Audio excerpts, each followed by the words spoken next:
त्या टायमाला जे आहे प्रदीप आहेर यांची आम्ही निवड तिकडे निश्चित केली होती, परंतु त्यानंतर आम्ही त्यांना हे किंवा कसं काम व्हायला पाहिजे, कसं संघटना बांधली गेली पाहिजे ह्या संदर्भामध्ये जी काही भूमिका आहे आम्ही येऊन तिकडे सांगू. आणि म्हणून आज आम्ही जे आहे की विधानसभा न्याय अध्यक्ष होणं अपेक्षित आहे, प्रभाग अध्यक्ष करणं, वॉर्ड अध्यक्ष, त्याचबरोबर महिला अध्यक्ष यांचे सुद्धा त्या पद्धतीने नेमणुका होणं आवश्यक आहे. तर अशा पद्धतीने प्रत्येकाची कार्यकारिणी, जी शहराची कार्यकारिणी, विधानसभा न्याय कार्यकारिणी, प्रभाग न्याय कार्यकारिणी आणि सर्व समाज घटकांना बरोबर घेऊन ही कार्यकारिणी असली पाहिजे अशा सुद्धा सूचना आम्ही त्यांना दिल्या. पुन्हा एकदा धरणे पाटील यांनी ओबीसी म्हणून आझाद मैदानामध्ये केले आहे, आपलं काय मत आहे? तर लोकशाही आहे, ते लोकशाही पद्धतीने ते त्यांच्या मागणी करत आहे. त्याचा आझाद मैदानात जाणार नाही जाणार त्याचा आम्हाला काही कल्पना नाही, परंतु आम्ही आमचा लढा जो आहे तो आमचा चालू आहे की मराठा समाजाला ज्या पद्धतीने सर्व पक्षांची सुद्धा तीच भूमिका जी आमची भूमिका आहे की कुठल्याही परिस्थितीमध्ये ओबीसीच्या आरक्षणाला धक्का लागता कामा नये. त्यांना मराठा समाजाला वेगळं आरक्षणाची आवश्यकता आहे. EWSच्या माध्यमातून त्यांना त्या आरक्षणातून जो आहे फायदा होत आहे. त्यानंतर राज्य शासनाने सुद्धा 10% वेगळं आरक्षण देण्याचं मंजूर केलेलं आहे. तर अशा रीतीने त्यांना जर वेगळं आरक्षण असेल तर ओबीसीच्या वाट्यामध्ये त्यांनी येऊ नये की प्रामुख्याने अखिल भारतीय महात्मा फुले समता परिषद, सर्व जातीचे ओबीसीचे घटक आहेत त्यांची आणि सर्व पक्षाची हीच जी आहे मध्ये सहभाग घ्यायला पाहिजे, त्याची नोंदणी व्हायला पाहिजे, जेणेकरून येणाऱ्या काळामध्ये आपल्याला केंद्र शासनातून किंवा राज्य शासनाकडून हे वेगवेगळ्या प्रकारचा निधी जो आहे गरीब आणि दुर्बल घटकांना मिळत असतात, त्या संदर्भामधले सर्व फायदे जे आहेत जर प्राप्त करायचे असेल तर त्यासाठी आपली जातनिहाय जनगणना होणं आवश्यक आहे. जसं SC आणि ST यांची जनगणना होत असते आणि त्यानुसार जे आहे त्यांचे जे काही बेनिफिट्स असतात त्यांना शिक्षणामध्ये असेल, नोकऱ्यांमध्ये असेल किंवा वेगवेगळ्या ज्या शासकीय योजना असतात यांचे जे काही फायदे असतात ते मिळवण्यासाठी जातनिहाय जनगणना ही फार महत्त्वाची ठरणार आहे. आरक्षणाचे जे काही मुद्दे असतात वेळोवेळी जे आहे कोर्टामध्ये जातात तेव्हा कोर्टामध्ये सुद्धा हा प्रश्न येतो किंवा तुमची संख्या किती आहे. तर ती संख्या जी आहे अधोरेखित करण्यासाठी जी आहे ती जातीय जनगणना ही फार महत्त्वाची ठरणार आहे. आणि त्यामुळे जे आहे समता परिषदेच्या वतीने संघटना मजबूत करून तळागाळापर्यंत पोहोचून महिलांची संघटना मजबूत करून जेणेकरून घरोघरी जाऊन जे आहे जातनिहाय जनगणनेच्या संदर्भामध्ये भूमिका किंवा त्याच्याबद्दलची माहिती ही लोकांपर्यंत पोहोचणं फार आवश्यक आहे. आणि वेगवेगळे उपक्रम जे आहे समता परिषदेच्या वतीने घेतले जातात ते समाजापर्यंत लोकांपर्यंत पोहोचवण्याची जबाबदारी सुद्धा संघटनेची असते. त्यामुळे संघटना मजबूत करणं हे आवश्यक आहे. आणि त्या निमित्ताने आज आम्ही पिंपरी चिंचवड येथे ही बैठक आयोजित केली होती. सर्व पिंपरी चिंचवडचे वरिष्ठ नेते जे आहेत ते उपस्थित आहेत आणि येणाऱ्या काळामध्ये निश्चितच पिंपरी चिंचवडमध्ये एक मजबूत अखिल भारतीय महात्मा फुले समता परिषदेची फळी ही उभारली जाईल अशी अपेक्षा आहे. परत वेगळं आरक्षण द्यावं. कुणबी समाज म्हणून मराठा समाज ऑलरेडी आरक्षण घेतोय ओबीसी म्हणून.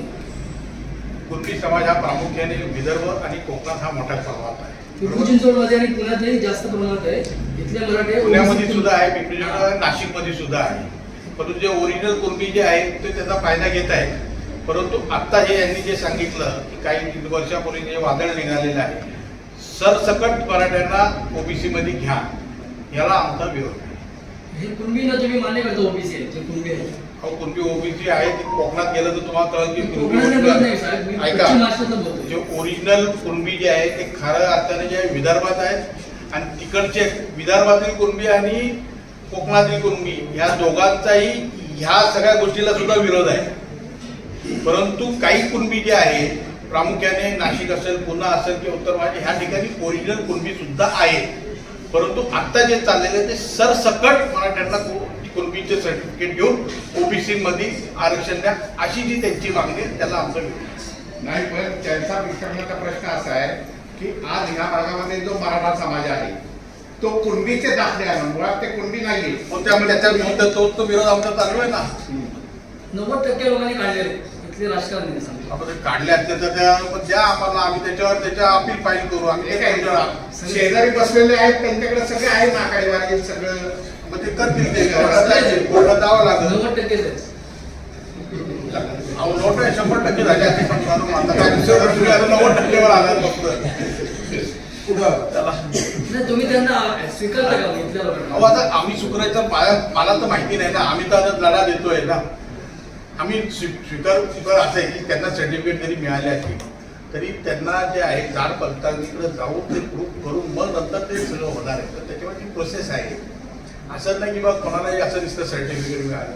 ती प्रोसेस पार करावी लागेल. आता स्थानिक स्वराज्य संस्थांच्या निवडणुका हे झाल्या म्हणजे पूर्वी जे आपलं ओबीसी आरक्षणाच्या शिवाय ह्या ओबीसीवरती आता अन्याय होईल ह्या स्थानिक स्वराज्य निवडणुकीत असं वाटत नाही का? काय म्हणाला तुम्ही? ओबीसीच्या जागा कमी पडणार होणार आहेत आता. नाही कमी नाही झाल्या. हे बघा, जेव्हा सुप्रीम कोर्टाने ट्रिपल टेस्ट घ्यायला सांगितले होते, ट्रिपल टेस्ट मध्ये जे वेगवेगळे घटक होते त्याच्यामध्ये एक जे आहे कमिशन अपॉइंट करून कमिशनच्या माध्यमातून सगळा अभ्यास करायला सांगितला होता की बाबा तुमच्याकडं ओबीसीच्या संख्येनुसार काय प्रतिनिधित्व आहे वगैरे. त्या टायमाला जे आहे पहिलं कमिशन अपॉइंट केलं, मग त्यांनी काय बरोबर काम नाही केलं. मग नंतर दुसरं कमिशन अपॉइंट झालं, भाटिया कमिशननी जो रिपोर्ट दिला तो 3 महिन्यात द्यायला सांगितला, तो काही बरोबर झाला नाही. त्याच्यामध्ये 33,000 ओबीसीच्या जागा ज्या आहेत त्या कमी झाल्या. आम्ही त्याच्या संदर्भामध्ये आम्ही कोर्टात गेलो, बाकीचे लोक कोर्टात गेलो आणि मग तो मागणी तिथे आम्ही केली की बाबा भाटिया कमिशनचा रिपोर्ट जे आहे तो स्वीकारू नये, त्याच्यामध्ये फार मोठ्या त्रुटी आहे. 2 वर्ष जो आहे तो तिकडे मॅटर प्रलंबित होतं. परंतु 2 महिन्यापूर्वी जेव्हा हे मॅटर पुन्हा सुप्रीम कोर्टासमोर आलं तेव्हा मी स्वतः तिकडे कोर्टात होतो.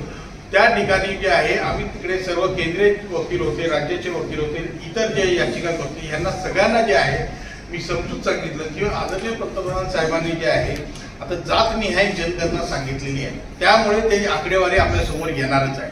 आणि ती जी जातनिहाय जनगणना ही रजिस्टर्ड जनरल ऑफ इंडियाच्या सेन्सस जनरल जे आहे त्यांच्याकडून होणार आहे. म्हणजे ती जेन्युइन आणि एक व्यवस्थित होणार आहे. तर ती जर होणारच असेल तर आत्ता होणाऱ्या ह्या निवडणुका कमीत कमी भाटिया आयोगाच्या आधीचे ज्या पद्धतीने इलेक्शन झाल्या होत्या म्हणजे ओबीसीच्या जे काय आरक्षणाच्या सहित झाल्या होत्या त्या पद्धतीने घेण्यास हरकत नाहीये. आणि येणाऱ्या काळामध्ये जातनिहाय जनगणना झाल्याच्या नंतर जी काय आकडेवारी येईल त्या पद्धतीने जे आहे नव्याने आरक्षणाच्या संदर्भामध्ये आपण भूमिका मांडू शकतो. तर ही भूमिका सर्वांना पटली आणि त्या लोकांनी जी आहे सुप्रीम कोर्टामध्ये मांडलं आणि मग कोर्टाने सांगितलं की भाटिया कमिशनच्या आधी ज्या पद्धतीने निवडणुका घेण्यात आल्या होत्या त्याच पद्धतीने निवडणुका ओबीसीच्या आरक्षणासहित महाराष्ट्रामध्ये घेण्यात याव्या असे डायरेक्शन सुप्रीम कोर्टाने दिलेले आहेत. म्हणून येणाऱ्या निवडणुका ज्या आहेत त्या ओबीसीच्या आरक्षणाबरोबरच होणार आहे. ढोलेंनी जी न्यायालयामध्ये याचिका दाखल केली होती त्याच्यामध्ये त्यांनी ओबीसीचं जे काही दादगती व्हायला पाहिजे होती त्यामुळं ती झालेली नसल्यामुळं ज्या राखीव जागा ज्या ओबीसीच्या आहेत त्या कमी आहे अशा पद्धतीने त्यांनी मतं मांडलेली होती. मग जर त्याच पद्धतीने जर निवडणूक होत असेल तर माझा म्हणण्याचा उद्देश होता की ढोले ज्या पद्धतीने म्हणतायत की ओबीसीची संख्या जास्त आहे पण जागा कमी आहे तर त्यामुळे ह्या तुम्ही वेगळं म्हणताय, ढोलेने वेगळं केलेलं आहे का ते आम्हाला माहिती आहे. असं आहे भाटिया कमिशन मध्ये 33,000 जागा कमी झाल्या होत्या. आधीच्या आरक्षणात 27% आरक्षणाने जे आहे निवडणुका झाल्या होत्या. त्या आधीच्या नगरपालिका, महानगरपालिका, जिल्हा परिषद या सगळ्या निवडणुका 27% आरक्षणाने झाल्या होत्या. त्याच पद्धतीने त्याच आरक्षणाने आत्ताच्या निवडणुका घेण्यास सुप्रीम कोर्टाने परमिशन दिलेली आहे. त्याच्यामुळे त्याच्यामध्ये कुठलंही चुकीचं तुम्ही त्याच्यामध्ये हे व्यर्थ अनर्थ काढू नका. ह्या निवडणुका ज्या आहेत त्या ओबीसीच्या आरक्षणाबरोबरच होणार. पुढं त्याला आवडला. धन्यवाद.